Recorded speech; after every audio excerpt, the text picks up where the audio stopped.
Hola, ¿qué tal? Soy Evelyn Callapino Guarachi. Les mando un cordial saludo desde Potosí, Bolivia, hasta Ecuador. Y pues les quiero compartir el tema de investigación que estoy realizando ahora desde hace varios meses, que trata de aquellas que no firmaron el acta, mujeres potosinas en la independencia de Bolivia. Y pues esta investigación surge justamente a partir de la revisión del acta fundacional de mi país, que actualmente estamos celebrando, por así decirlo, los 200 años. Y pues creo que es importante un poco leer más allá de lo que dice también un documento, y en este caso que ha sido firmado por criollos, por élites intelectuales, por propietarios mineros, por hacendados, y que de cierta forma no se ha tomado en cuenta, ¿no? Las voces de las mujeres, como en la mayoría de nuestros países, ¿no? También la participación de los indios. Entonces creo que a partir de ahí estoy tratando con esta investigación de reconstruir el papel de las mujeres en el contexto de las sublevaciones del siglo XVIII y en las guerras de la independencia, pero centradas un poquito de lo que es Potosí, teniendo en cuenta que acá está el Cerro Rico, ¿no? Que ha sido, y hasta ahora lo es, muy importante en lo que es la cuestión económica, ¿no? De dónde salía el dinero para las guerras, y creo que una respuesta loable en este aspecto es pues el Cerro Rico de Potosí.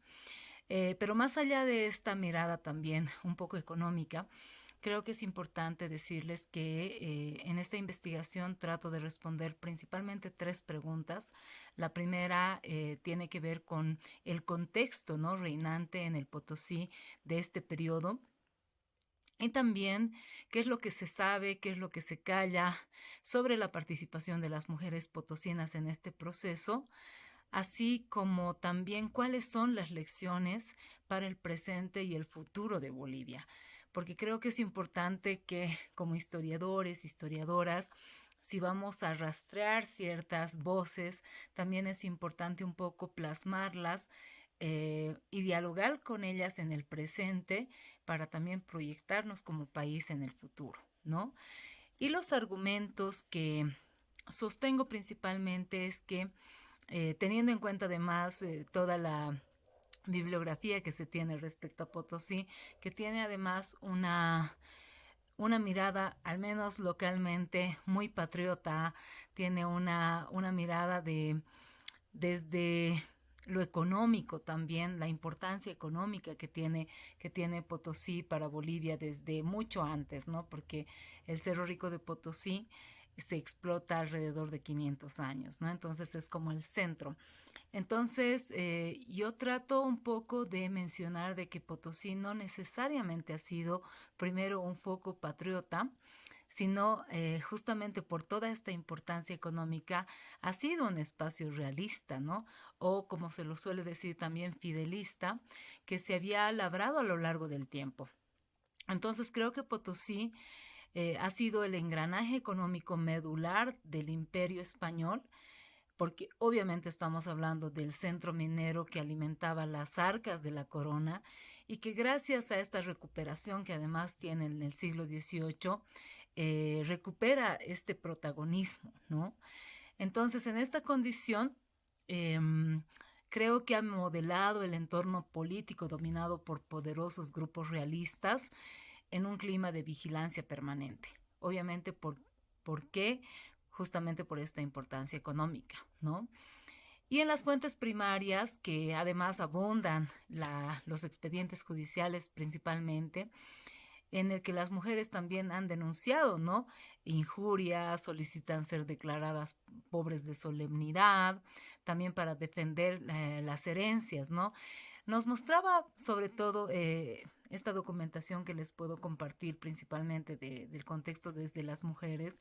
Nos mostraba también cómo en Potosí, al ser un centro de gran importancia económica, estaba bastante controlado, protegido, por así decirlo, y la vida acá estaba centrada, al menos a través de esos expedientes judiciales, había una participación en ese sentido, ¿no? Entonces, también me parece importante mencionarles que he podido encontrar registros sobre el vínculo directo de la causa independentista, ¿no? Pero con fragmentos breves, ¿no?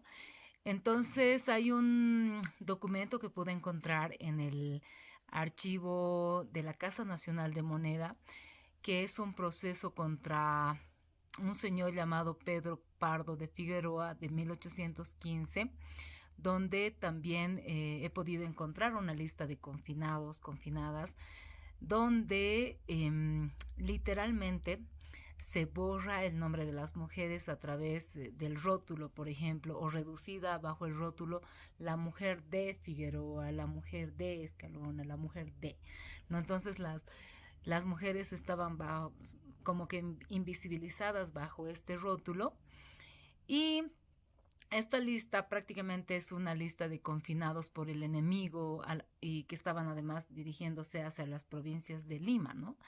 Entonces he podido encontrar esta lista donde es un expediente donde nos puede mostrar esta coyuntura, ¿no? De agitación de las mujeres con casi este documento que he podido encontrar está entre 1809 y 1825 y muestra también un poco lo que es este fidelismo, ¿no? Fidelismo, una cultura política bastante monárquica, una cultura política además férreo al control político, y también muestra, como les comentaba, una invisibilización de las mujeres, ¿no? Entonces me pareció súper importante encontrar esta documentación y que más o menos sustente el primer argumento que les estaba comentando. Y el segundo argumento que les puedo compartir subraya que la independencia de Bolivia ha sido un proceso intricado, prácticamente plagado de silencios, principalmente el de los indios, de las mujeres y pues de las voces subalternas, ¿no? Entonces creo que la república nació a manos de una élite que ha reproducido los valores, que ha reproducido actitudes aristocráticas de la sociedad colonial, ¿no? Entonces creo que esta élite y su papel prácticamente de la independencia ha sido romantizada porque el discurso oficial nacional eh, resalta la cuestión patriota, pero bajo una mirada demasiado caudillista, creo yo. Entonces, en ambos bandos que les puedo compartir, por ejemplo, el realista, fidelista y el patriota, las milicias estaban compuestas principalmente por indígenas, ¿no? Y para eso también hay una documentación que está en el Archivo y Biblioteca Nacionales de Bolivia, ¿no? Y que estos indígenas prácticamente han sido la carne de cañón de todas estas sublevaciones. Los mitayos que han sido obligados a extraer la plata del Cerro Rico, creo que han financiado la guerra con el propio cuerpo, ¿no? Porque había un mineral que todavía se explotaba a pesar de todas las sublevaciones, y quienes trabajaban al interior mina para poder sacar el mineral eran los mitayos, ¿no? Entonces, todos estos expedientes judiciales en los que me baso del siglo XVIII, creo que muestran que los indígenas insurgentes también pagaban con la rebeldía y con la muerte, ¿no? Mientras que los mestizos, por ejemplo, los mestizos acomodados, los criollos que también estaban, digamos, en el bando patriota, eran penalizados con embargos, ¿no? Embargos judiciales. Y ahí en este archivo que les comento hay toda la documentación que respalda esto que les estoy compartiendo, ¿no? O sea, es decir, su vida era respetada. ¿Por qué? Porque eran criollos o eran mestizos que poseían propiedades, y entonces ellos pagaban con las propiedades. Y los indios que no tenían las propiedades por ser indios, entonces pagaban por sus vidas la sublevación, con su vida la sublevación, ¿no? Entonces, la vida indígena prácticamente en este entonces carecía de valor para la corona y cuando se rebelaba, pero era indispensable cuando se trataba de explotar su fuerza de trabajo. Entonces, esto me ha parecido muy, muy importante hacer como que este análisis.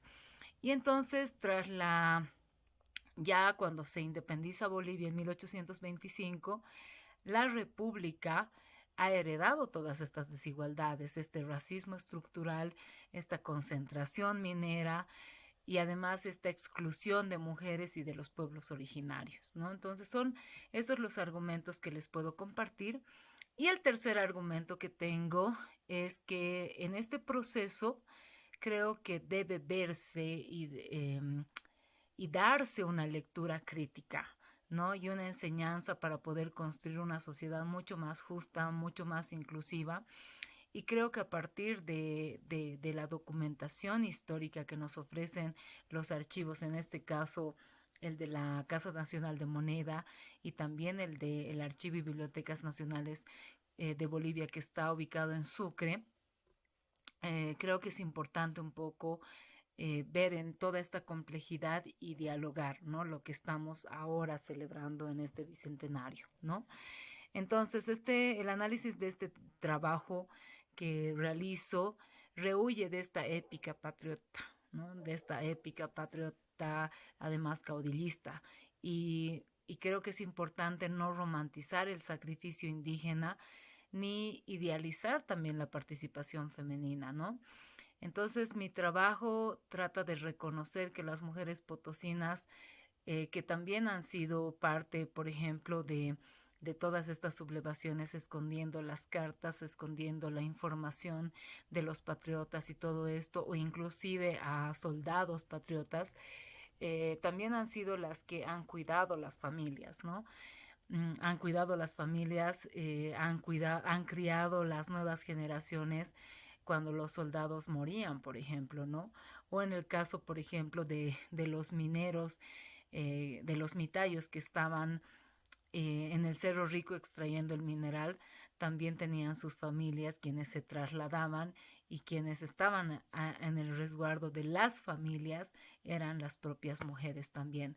Entonces creo que las mujeres han resistido, las mujeres han cuidado, han participado en los bandos, han alimentado las comunidades, han comunicado dentro de los bandos, han ocultado insurgentes, como les decía, y a la vez han sostenido la vida cotidiana bajo todo este fuego cruzado que estaba bastante plasmado, ¿no? En las guerras de la independencia. Y creo que a pesar de todo esto, la huella de las mujeres sigue casi, casi borrada de la vida republicana. Entonces, estos son los tres argumentos que les puedo compartir. Y además, el objetivo principal de mi trabajo es justamente construir una lectura crítica y situada de la independencia desde Potosí, con un conocimiento local, con un conocimiento situado, para poder justamente visibilizar las voces indígenas, las voces de las mujeres, y creo que no solamente se trata de recordar una efeméride, sino de interpelar las desigualdades estructurales que tenemos en Bolivia, ¿no? Entonces, creo que todavía es muy necesario que en un país donde persiste tanta desigualdad, tanto racismo, tanta lógica también de sacrificio, se sigue reproduciendo el extractivismo. Creo que mi trabajo trata de tener o recoger una misión crítica de la historia, ¿no? Esta visión que trata un poco de resquebrajar estas grietas que muchas veces las adornamos con discursos bastante patriotas, ¿no?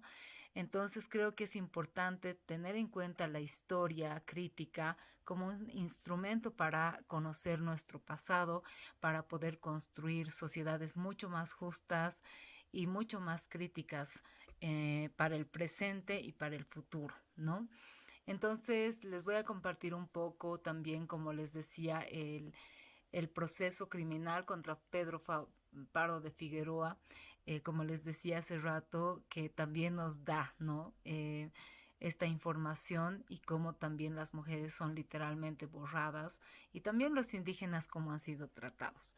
Entonces creo que prácticamente eso es lo que sostiene mi, mi exposición.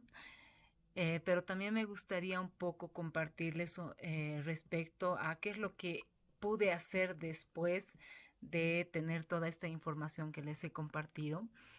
La he transformado en una pieza teatral para justamente mostrar en Potosí estas nuevas narrativas, porque en Potosí principalmente el discurso principal que se reproduce es justamente un discurso muy patriota.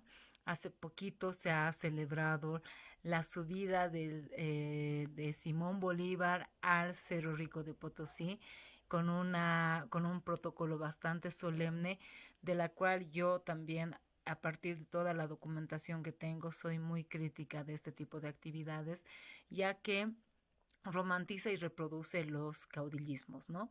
Entonces, pude escribir una obra de teatro con 4 personajes, principalmente que cuestionan un poco estas lógicas bastante caudillistas, estas lógicas muy verticales, que simplemente reproducen datos, simplemente reproducen nombres de caudillos y no muestran toda la complejidad también que nos muestra la documentación primaria, ¿no? Entonces, esa es la información que les puedo compartir y espero también que pronto puedan ver la obra de teatro para un poco también democratizar los conocimientos, porque creo que la circulación de los saberes que nos permite adentrarnos la historia es necesario que pueda amplificarse a los diferentes sectores sociales de nuestras regiones para poder un poco tener una mirada compleja y crítica de lo que somos como país actualmente y qué cosas estamos arrastrando, qué datos nos puede ofrecer la historia, el estudiar la historia. Y creo que eso es muy necesario y por eso me pareció urgente tomar esta información, dialogar con todo lo que nos ofrece la documentación primaria, armar todo un análisis con datos académicos y obviamente en un tercer momento amplificar a través del arte todos estos conocimientos. Así que les agradezco mucho su atención y pues muchísimos cariños hasta Ecuador, que ha sido prácticamente un hogar para mí.